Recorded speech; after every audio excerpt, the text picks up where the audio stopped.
자영업이나 모든 사업 구조는 사업이 변화될 때 그 흐름에 맞춰가지 않으면 도태되기 때문에, 그래서 제가 정권 얘기를 하고, 정권이 중요한 것이 아니라 어떻게 바뀌었냐가 중요해요. 그래서 중요한 것은 내가 태세를 정비해야 되죠. 긴급적으로 들어오는 돈은 민간 자금에 대해서 8월에서 9월이기 때문에 이것들을 사람들이 보여야 내 가게에 온다는 거죠. 근데 모든 마케팅은 동일하다고 생각을 한다는 것은 자신의 판매에 대한 시스템을 정확하게 모르고 있다는 거예요. 이 슬로건을 전반적으로 노출을 시키고 상단에 띄워놓으면 매출이 장담하건대 한 20에서 30% 올라요. 무조건 올라요. 대표님 안녕하세요. 안녕하세요. 네, 요즘 바뀐 정권으로 이제 자영업 시장에도 조금 변화가 이제 일어날 것으로 보이는데, 네. 마케팅적으로는 어떻게 바꾸고 조금 신경을 써야 될까요? 우선은 이제 추천과 구독을 좀 해주시고요. 그 다음에 이제 자꾸 정권 얘기를 하는데 정권 바뀐 것에 대한 관심은 없습니다. 지금 왜 자꾸 이 얘기를 하면서 계속 이번이 바뀌었다라고 하냐면, 지금은 변화 시기예요. 변화 시기. 네. 그러니까 이제 자영업이나 모든 사업 구조는 사업이 변화될 때 그 흐름에 맞춰가지 않으면 도태되기 때문에 자꾸 정권 얘기를 하는 겁니다. 그래서 지금 대기업들도 원래 투자가 안 일어났다가 이제 정권이 바뀌니까 투자가 계속적으로 이제 돈을 넣고 있죠. 네. 하면 저희도 작은 기업이에요. 음식점도 작은 기업입니다. 근데 정권이 바뀌었다고 해서 지금 있는 태세를 계속 유지하신다면 흐름에 쫓아가지 못합니다. 그래서 제가 정권 얘기를 하고, 정권이 중요한 것이 아니라 어떻게 바뀌었냐가 중요해요. 네, 그렇죠. 그래서 다시 한 번 더 요약을 해드리면, 첫 번째로 수수료율이 아마 인하될 가능성이 크다. 배달 수수료 말씀하시는 거죠? 이게 첫 번째 이슈고요. 이 번째는 민간 소비자금 일시적으로 풀릴 가능성 있다가 두 번째입니다. 네. 그 다음에 세 번째, 급여 관련, 이제 퇴직금 관련, 그 다음에 세금 관련이 변화가 됩니다. 네. 네, 그리고 네 번째로 식자재 가격 변화. 크게 네 가지입니다. 저희가 이제 바뀌는 것들. 크게 네 개인데요. 일단은 차차 하나하나씩 보면은 이것을 마케팅적인 입장에서 저희가 보자고요. 네. 수수료율이 인하가 되면 어떻게 될까요? 저희 수익률이 올라가겠죠. 네. 그래서 수익률을 그냥 들고 가셔도 되지만 추가적으로 다른 것들을 할 수가 있습니다. 마케팅적인 측면에서 사실 이 민간 자금의 소비와 같이 보시게 되면 수수료율이 낮아지면 수익률이 높아져요. 네. 수익률이 높아지면 뭘 하겠어요? 그냥 내 돈을 챙기는 것도 중요하겠지만 네. 또 사업을 지속적으로 크게 유지하거나 업그레이드를 시킬 분도 있겠죠. 그렇게 되면 지금 이슈는 이겁니다. 이제 여름이 됐기 때문에 이제 소비력은 점차적으로 높아지는 건 당연하지만 중요한 것은 이거예요. 이슈, 큰 이슈. 민간자금 소비가 일시적으로 풀릴 가능성이 있다. 전 국민 25만 원에서 그 다음에 4인 가족은 최대 100만 원까지 받습니다. 근데 이게 중요한 것은 하나만 하는 것이 아니라 전 국민에 해당되겠죠. 네. 이게 아마 한 8월에서 9월 정도가 될 겁니다. 그러면은 그 소비자들은 어차피 돈을 써야 됩니다. 돈을 써야 돼요. 네. 백화점, 이제 뭐 대형마트, 뭐 브랜드 이런 것들은 못 쓰게 만들어놨어요. 네, 입금을. 네. 그러면은 결과적으로는 주위에 있는 동네 상권을 활성화시키기 위한 자금이라고 생각을 해도 돼요. 그렇기 때문에 뭐 편의점 이런 것들이죠. 편의점도 하나의 자영업과 동일합니다. 그래서 중요한 것은 우리는 이 영상을 보시는 분들은 태세를 정비해야 되죠. 여기서 지금 매출보다 이제 수익률이 높아지고 내수 시장이 활발화될 가능성, 또한 그것이 거의 확률이 높아졌다. 그러면은 긴급적으로 들어오는 돈은 민간 자금에 대해서 8월에서 9월이기 때문에 이것들을 사람들이 보여야 내 가게에 온다는 거죠. 그래서 8월, 9월쯤 되면 막 이제 인스타 광고나 이걸 준비하셔야 한다. 뭐 지원 자금 오면은 뭐 예를 들어서 감자튀김 하나 더 준다. 그 다음에 뭐 하면은 뭐 이제 1+1으로 준다. 왜냐면은 배민에서는 이거를 쓸 수 없어요. 이 정책 자금은. 네. 그러면 오프라인이란 말이에요. 오프라인과 포장에 대한 것이기 때문에 내 수익률을 조금 줄이면서 우리 가게에서 사용하면 정책 자금 사용하고 뭔가 하나 더 받아가자 라고 하면은 내 오프라인 홀에 대한 수익률은 조금 떨어지더라도 그 자금을 빨아먹을 수가 있어요. 그게 막 불법적인 건 아니죠. 그냥 할 수 있는 거예요. 불법적이지 않죠. 그냥 이 행위는 지역 상품권을 우리한테 쓰면 뭔가를 더 주겠다는 얘기예요. 안 주고 그냥 이거를 무조건 써라라고 하는 것은 불법이지만 네. 우리한테 쓰면 더 줄게. 그 대신 내 홀에 대한 수익률은 조금 낮아지겠죠. 그런 것들을 활용해서 이제 마케팅이 들어가면 8월, 9월, 10월 한 2에서 3개월간은 다시 호황을 찾을 수가 있어요. 그래서 이 정부의 흐름에 따라서 가장 기민하게 대처를 해야 된다는 것은 이 대량 자금이 풀린다. 그러면은 사람들이 쓸 곳은 정해져 있어요.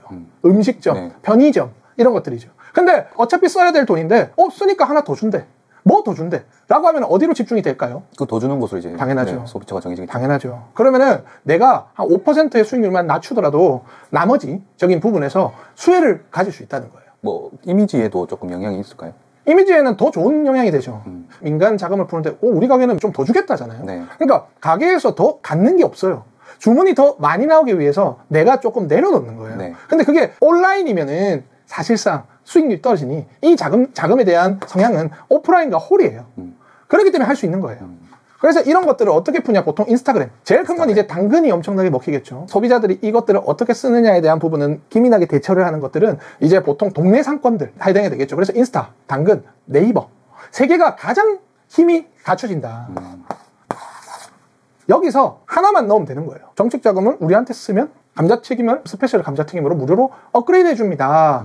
이 슬로건을 하나, 둘, 세 개에 전반적으로 노출을 시키고 상단에 띄워놓으면 매출이 장담하건대 한 20에서 30% 올라요. 무조건 올라요. 그래서 이 마케팅이라는 것은 여기서 설명을 드리고 싶은 것은 소재를 가지고 때리는 것도 중요하지만 이 물적 자금 그리고 전체적인 흐름에 맞춰서 때리는 것이 가장 중요해요. 예를 들어서 이제 환절기 겨울에서 봄 갈 때, 네. 여름에서 가을 갈 때, 이 환절기의 흐름, 마케팅이 변화되지 않습니까? 네. 그런 경우는 이제 보통 홀 위주의 마케팅을 많이 하죠. 그리고 홀 위주의 상권들이 매출이 올라가는 시기인데 그때 쓰는 마케팅 기법과 그 다음에 너무 덥거나 사람들이 나가지 않을 때 쓰는 기법은 완전히 다르다는 거예요. 근데 모든 마케팅은 동일하다고 생각을 한다는 것은 그것은 자신의 그 판매에 대한 시스템을 정확하게 모르고 있다는 거예요. 그래서 지금은 추가적으로 정치적인 이슈 부분이 해당되기 때문에 가장 큰 이슈기도 해요. 그러면 이제 8월, 9월이면요.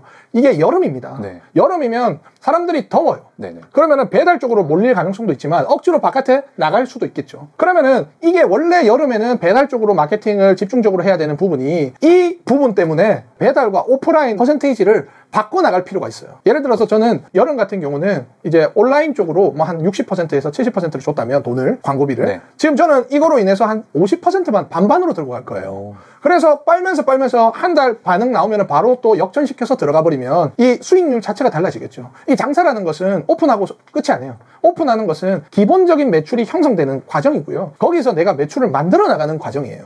마케팅을 효율이 좋은 것들을 하나하나씩 테스트를 해나가면서 추가적으로 매출이 얼마나 증대되었느냐, 그리고 그 시기가 언제였느냐, 시기마다 다를 거고요. 하고 있는 플랫폼마다 다를 거예요. 그래서 지금 요것들을 예시로 뒀을 때는 요게 가장 효과가 좋지 않나. 이거는 뭐 다른 정보도 없고 이건 뭐 다른 곳에서 뺏겨온 것도 아닙니다. 그냥 제 생각입니다. 8월에서 9월은. 네. 그래서 이것을 얼마나 뺏겨오느냐. 그리고 이 사람들은 20만 원을 가지고요. 이렇게까지 생각을 하실 수가 있어요. 그러니까 20만 원을 전국에 푸는 것에 대해서 잘잘못을 따지는 것이 아니에요. 정권에 대해서. 네. 지금은 20만 원이 풀릴 것인데 어떻게 우리가 수혜를 가져오느냐에 대한 부분이기 때문에 자, 사람들은 20만 원을 쓴단 말이죠. 그러면은 사람들이 어떻게 생각이 납니까? 20만 원만 딱 맞춰서 씁니까? 사람들이 20만 원을 꽁으로 받아서 썼기 때문에 나 20만 원 썼네? 그러면 나 20만 원 더 써. 그러면 20만 원이 40만 원에 대한 효과가 오는 거죠. 그 와중에서 사람들의 돈의 씀씀이는 어떻습니까? 쓰기 시작하면 계속 써요. 계속 쓰고 그 다음에 이제 외식에 대한 그 볼륨 자체가 일시적으로 3에서 한 5개월 정도는 커질 가능성이 굉장히 높다는 거죠. 네. 그러면은 결과적으로 이것들에 대해서 초반에 길을 닦아놔야 이게 가능한 거예요. 근데 중간에 도입이 되면 이제 뭐 중간에 돈을 또 더 넣어야 되겠죠. 그렇기 때문에 이게 가장 중요하다. 그죠? 제가 이런 걸 좀 잘합니다. 왓더버거가 100 몇 개가 있는데 지금 조회수가 거의 한 8만 회를 이제 네이버에서 치고 있어요, 사람들이. 네. 근데 광고에 대한 비용은 다른 곳에 8만 건 정도 쓰는 것들에 비해서 그렇게 높진 않아요. 그러니까 시기와 적절성이 효율을 극대화로 올린다라는 것이 가장 중요하고요. 그 다음에 이제 이슈거리 두 번째가 있습니다. 이건 마케팅 쪽으로 조금 설명을 드렸고요. 이번에 급여, 퇴직금, 세금에 대한 부분입니다. 이 지금 정권에서 얘기하고 있는 것은 매년 이제 그 급여는 인상이 된다. 물가 반영률에 따라서 네. 인상이 되지만 세금 또한 복리식으로 인상이 된다. 그렇기 때문에 세금은 계속적으로 올라가는 거죠. 네. 누진세에 대한 부분을 별개로. 그러면은 이제 법인 사업자와 개인 사업자에 대한 세금 요율이 걷는 것이 있는데 원래는 법인 사업자로 인해서 걷는 게 높아져야 되는데 네. 개인 사업자로 걷는 세금이 골든 크로스가 일어났다라는 것을 지금 정권에서 얘기를 하고 있어요. 네. 그렇게 되면 결과적으로 그 말은 민간에서 들고 가는 세금 자체가 개인 급여 직원들에 대한 세금이 줄어들 가능성이 높다. 지금 시스템이 바뀔 수 있다. 그것들을 지금 체크를 하고 있어요. 그래서 이거에 따라서 급여를 주는 금액이 달라질 수 있습니다. 네. 그래서 이거 체크해야 되고요. 퇴직금은 지금 3개월을 얘기를 하고 있어요. 그리고 이것들을 정부에서 걷어서 주겠다, 아니면 민간에서 줬다가 주겠다라는 것은 아직 확정은 안 났지만 1년 안에 주는 퇴직금을 3개월만 일해도 주는 형식으로 나온다. 그 이유는 뭐냐면 제가 조심스럽게 예견해 보는 것인데, 장사꾼 안 선생은 자영업을 하시는 분들의 최신 정보나 도움이 되는 무료 강의입니다. 그렇기 때문에 이 강의를 찍기 위해서는 돈이 좀 들어가는데 그런 것들은 구독과 좋아요와 추천 좀 써주셔서 저희에게 좀 힘이 되셨으면 좋겠습니다. 구독, 좋아요 눌러주세요.